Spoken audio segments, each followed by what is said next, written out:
Good day, ClickChauffeur drivers. What about giving your clients the option to choose their vehicle type? Today I'll show you how to enable vehicle choice on your ClickChauffeur module. By allowing customers to select a vehicle type, you can provide a more personalized booking experience. Let's dive into the ClickChauffeur dashboard and get started. In the module, scroll down to HTML integration. Find an option on the right sidebar labeled Users can choose vehicle type. Now the magic happens.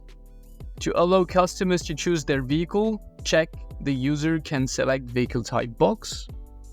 To disable this option, uncheck the box.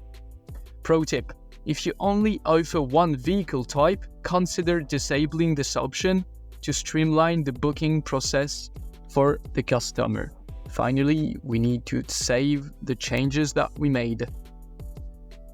And we are done. We've just managed to successfully enable vehicle choice on your ClickChauffeur module, giving your clients more options and a personalized booking experience.